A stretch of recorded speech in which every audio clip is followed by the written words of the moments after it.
नमस्कार दोस्तों, पॉलिसी अड्डा पर आप सभी का स्वागत है। आज हम देखेंगे एलआईसी की पॉलिसी टेबल नंबर 944। एलआईसी ने इसे 1 फरवरी 2020 को लॉन्च किया। ये एक ऐसी पॉलिसी है जिसे एलआईसी ने कम इनकम करने वाले लोगों को ध्यान में रख के ये प्लान बनाया है, जो छोटे अमाउंट को सेव करके कुछ सालों बाद एक बड़े अमाउंट का आप लाभ ले सकते हैं। ये एक रेगुलर प्रीमियम प्लान पॉलिसी है। ये जो एलआईसी की एक ऐसी पॉलिसी है जिसमें आप लंबे समय तक पैसे इन्वेस्ट कर सकते हैं। ये रेगुलर प्रीमियम पॉलिसी है। इसमें जितने साल की आप पॉलिसी लेंगे उतने साल आपको पेमेंट करना होगा। और आप देख सकते हैं कि जैसे इसमें जो भी पॉलिसी का नाम दिया गया आधारशिला, ये स्पेशली वुमेंस के लिए बनाई गई है। इसमें एलआईसी आपको लॉयल्टी एडिशन के साथ मैच्योरिटी बेनिफिट देती है। इसमें जो पहला है वेस्टेड सिंपल रिविजनरी बोनस। इसमें आपकी पॉलिसी जितनी ज़्यादा पीरियड तक चलेगी बोनस का अमाउंट उतना ही ज़्यादा होगा। दूसरा है फाइनल एडिशनल बोनस। इस बोनस का पेमेंट 15 साल या उससे ज़्यादा की पॉलिसी की मैच्योरिटी पर होती है और पॉलिसी के अंतर्गत 15 साल या उससे ज़्यादा टाइम पीरियड के बाद डेथ क्लेम आने पर होती है। अब देखते हैं इस पॉलिसी को लेने के लिए कौन कौन एलिजिबल है, एलिजिबल क्राइटेरिया क्या है। तो इसमें जो मिनिमम एज एंट्री है वो है 8 साल, मैक्सिमम एज एंट्री है 55 साल। इसमें मिनिमम पॉलिसी टर्म है 10 साल, मैक्सिमम 20 साल है। और जो मिनिमम सम एश्योर्ड है वो है 75,000 का और मैक्सिमम सम एश्योर्ड है 3 लाख का और मैक्सिमम मैच्योरिटी एज है 70 साल की। इसमें हम देख सकते हैं जो मिनिमम सम एश्योर्ड है वो भी कम है 75,000 और मैक्सिमम सम एश्योर्ड है वो भी कम है 3 लाख तक का। इसमें आप चाहें तो आप मल्टीपल पॉलिसीज भी ले सकते हैं, लेकिन उसका जो सम एश्योर्ड है वो 3 लाख से ज़्यादा का नहीं हो सकता। जैसे अदर पॉलिसीज में क्या होता है, जो मैक्सिमम सम एश्योर्ड की कोई लिमिट नहीं होती, तो उस केस में आप जितनी चाहे उतनी पॉलिसी आप ले सकते हैं, मल्टीपल पॉलिसी ले सकते हैं। लेकिन इसमें अगर आपको अगर पॉलिसी चाहिए तो आधारशिला में अगर कोई लेडी पॉलिसी लेती है तो अगर वो मल्टीपल पॉलिसीज भी ले तो उसका मैक्सिमम सम एश्योर्ड जो है वो 3 लाख से ज़्यादा का नहीं होना चाहिए। इसमें अब हम राइडर्स की बात कर लेते हैं। इसमें जो राइडर है वो है accidental death and disability benefit rider और एक्सीडेंटल बेनिफिट राइडर। इसमें से किसी एक का आप चुनाव कर सकते हैं, ये जो कि अपन एक्स्ट्रा प्रीमियम दे के अपन ले सकते हैं इसमें। अब इसमें लोन फैसिलिटी की बात करें तो अगर आपको लोन चाहिए तो सबसे पहले तो इसमें 2 साल का जो टाइम पीरियड है, जो प्रीमियम है वो पूरा होना चाहिए। लोन का अमाउंट इस बात पर डिपेंड करता है कि आपकी पॉलिसी कितने साल तक चली है, उसका सरेंडर वैल्यू क्या है। इनफोर्स पॉलिसी के लिए जो लोन सरेंडर वैल्यू उसका 90% मिलता है और पेड अप वैल्यू के लिए लोन सरेंडर वैल्यू का कितना मिलता है, 80% मिलता है। अगर आप सरेंडर वैल्यू की बात करें तो इसमें पॉलिसी होल्डर अपनी पॉलिसी को 2 साल की प्रीमियम का पेमेंट करता है तो ही उसके बाद पॉलिसी सरेंडर कराने का सोच सकता है। लेकिन इस बात का ध्यान रहे कि कोशिश करें कि पॉलिसी सरेंडर कराने की नौबत ही ना हो, क्योंकि अगर यूँ देखा जाए तो पॉलिसी अगर वो सरेंडर कराता है पॉलिसी होल्डर तो उनको काफ़ी नुकसान हो सकता है। तो इसलिए जो भी आप पॉलिसी लेते हैं तो उसमें आप सोच समझ के पॉलिसी लें कि आपको कितने सम एश्योर्ड की पॉलिसी लेनी है, आपका कितना जो मंथली या ईयरली जो भी ईएमआई बनती है, जो आपको प्रीमियम बनती है, आप उसको पे करने में एबल हो तो ही आप पॉलिसी लें, नहीं तो आपको फाइनेंशियली बहुत ज़्यादा नुकसान हो सकता है। अब आप इसमें ग्रेस पीरियड की बात करते हैं तो इसमें जो भी ईयरली मोड है, हाफ ईयरली मोड है, क्वार्टरली मोड है, उसके लिए 30 दिन का ग्रेस पीरियड मिलता है। और जो मंथली है वो उससे 15 दिन का पॉलिसी का जो ग्रेस पीरियड है वो मिलता है। अब बात करते हैं पेड अप वैल्यू और रिवाइवल ऑफ पॉलिसी की। पॉलिसी होल्डर ने यदि 2 साल या उससे ज़्यादा अवधि का पेमेंट कर दिया है और उसके बाद किसी कारणवश प्रीमियम का पेमेंट करना बंद कर दिया हो तो भी पॉलिसी की कवरेज कम नहीं होती, बल्कि पॉलिसी का सारा बेनिफिट कम करके सम एश्योर्ड के साथ सभी चालू रहती है। रिवाइवल ऑफ पॉलिसी, रिवाइवल का मतलब होता है बंद पॉलिसी चालू करना। यदि आपने कुछ साल तक पॉलिसी का पेमेंट किया और उसके बाद प्रीमियम का पेमेंट करना बंद कर दिया या आपकी पॉलिसी बंद हो गई या पेड वैल्यू पे चलेगी तो आप इस पॉलिसी को 5 साल के अंदर बाकी प्रीमियम का अमाउंट इंटरेस्ट के साथ करके चालू कर सकते हैं।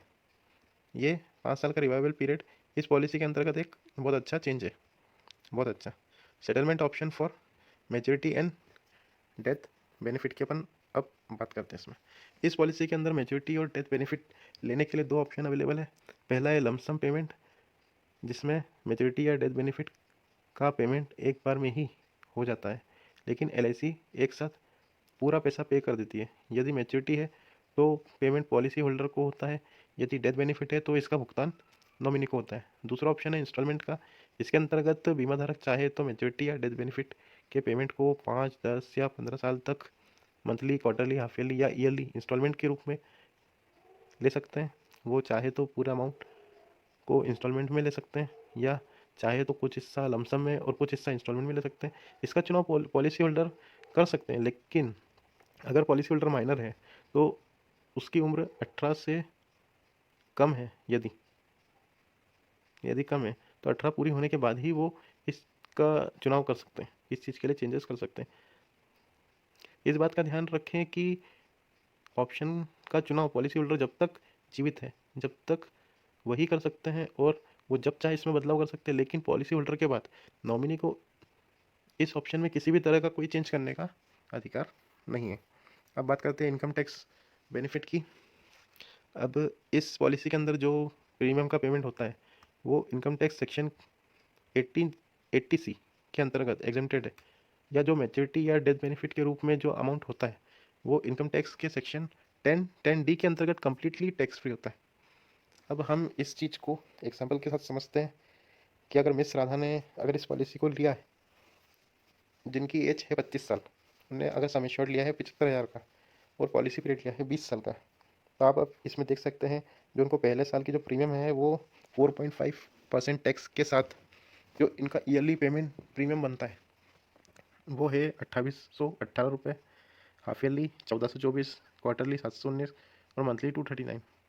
अभी अगर ये चीज़ अगर देखी जाए तो ये बहुत अच्छी पॉलिसी है उन लोगों के लिए, उन वुमेंस के लिए जो जॉब करते हैं, बिजनेस करते हैं, सेविंग्स ठीक से कर नहीं पाते।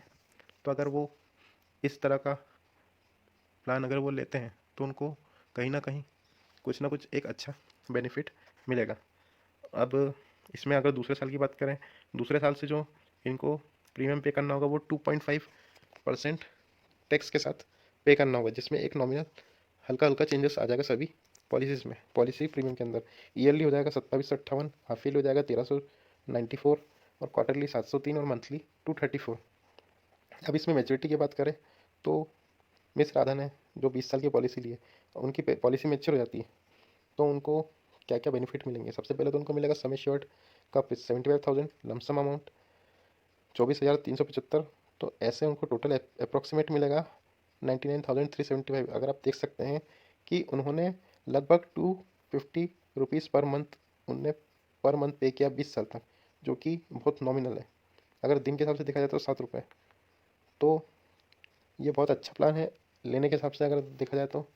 और इसी में भी जो बोनस जो कैलकुलेट किया गया वो LIC के द्वारा डिक्लेयर, हर साल जो डिक्लेयर होता है बोनस, उसके आधार पे ही बोनस कैलकुलेट किया जाता है, वो तो आप सभी को पता है।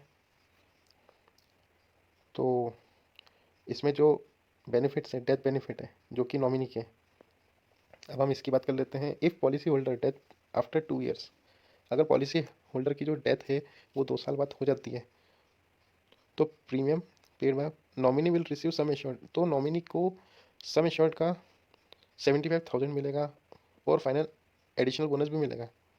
लेकिन उस केस में अगर वो देखा जाएगा कि उसमें कितने साल तक वो पॉलिसी चली है, उसके बेसिस पे ही बोनस दिया जाएगा। नहीं तो अगर 2 साल की अगर बात, अगर उनकी डेथ होती है मिस राधा की, तो नॉमिनी को 75,000 सम एश्योर्ड का तो मिलेगा ही। तो आई होप कि आपको मेरे द्वारा ये जो पॉलिसी है जो समझाई गई है वो आपको समझ में आई हो। तो इसे लाइक करें, शेयर करें, कमेंट करें कि आपको ये पॉलिसी कैसे लगी, और ज़्यादा से ज़्यादा शेयर उन लोगों को करें कि आपको ऐसा लगता है कि उनको इन पॉलिसी की बहुत ज़्यादा ज़रूरत है, उनको तो ज़रूर शेयर करें। और अगर मेरी वीडियोज़ आपको पसंद आ रही है तो सब्सक्राइब ज़रूर करें मेरे चैनल को।